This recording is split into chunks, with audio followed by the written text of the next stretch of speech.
অনেকেই আমাকে জিজ্ঞাসা করেন যে স্যার শোল্ডারের আর্থ্রোস্কোপি এই দেশে হয় কি না। তো আমি যেটা বলবো যে অবশ্যই শোল্ডারের আর্থ্রোস্কোপি এই দেশে হয় এবং আমরা কয়েকজন করি। আর তাহলে আগে বুঝতে হবে যে শোল্ডারটা কি এবং আর্থ্রোস্কোপিটা কি।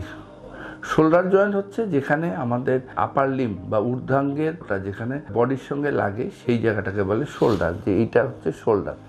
এখন এই শোল্ডারের বিভিন্ন রোগের জন্য আমরা আর্থ্রোস্কোপি করে থাকি। তো আর্থ্রোস্কোপি জিনিসটা কি? আর্থ্রোস্কোপি জিনিসটা হচ্ছে যে আর্থ্রো মানে হচ্ছে জয়েন্ট, অর্থাৎ জয়েন্টের মধ্যে আমরা কি করব, একটা স্কোপ বা একটা ক্যামেরা ঢুকাবো।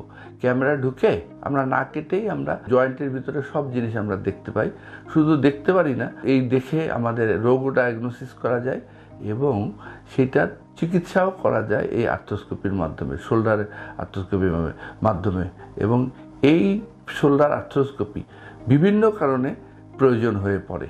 কি কি কারণে হতে পারে? ধরেন যে শোল্ডারের কোনো লিগামেন্ট যদি ছিঁড়ে যায়, সেই ক্ষেত্রে তখন সেটাকে রিপেয়ার করার জন্য শোল্ডার আর্থ্রোস্কোপি দরকার হয়। তারপরে হচ্ছে যে আপনারা কমন যেটা জানেন যে বিভিন্ন ধরনের আঘাতজনিত কারণে, তারপর হচ্ছে খেলাধুলায় যে আঘাত হয় সেই কারণে। তবে অনেক সময় আঘাত না, দেখা গেল যে এমনিতেই একজন এসে বলল যে স্যার আমার তো হঠাৎ করে ব্যাডমিন্টন খেলতে গেছিলাম, তো জয়েন্টটা ছুটে গেল, শোল্ডার ডিসলোকেশন হলো। তো এইসব ক্ষেত্রেও কিন্তু চিকিৎসার জন্য আমরা এই শোল্ডার আর্থ্রোস্কোপিকে ব্যবহার করে থাকি। তারপর আরও আছে, যেমন হলো লুজ বডি, কতগুলি টুকরা জয়েন্টের ভিতরে জমা হয়, সেগুলিকে আমরা এই শোল্ডার আর্থ্রোস্কোপি দিয়ে বের করে আনতে পারি। তারপরে ধরেন অনেক সময় আমাদের দেখা যায় যে স্নায়ু, নার্ভের বিভিন্ন রোগ আছে, নার্ভে কম্প্রেশন পড়ে, চাপ পড়ে, তখন কিন্তু আমরা এই অপারেশনের মাধ্যমেই আমরা সেটাকে রিমুভ করতে পারি। এরকম আরও অনেক কারণ আছে যেগুলি আমরা শোল্ডার আর্থ্রোস্কোপির মাধ্যমেই চিকিৎসা দিতে পারি।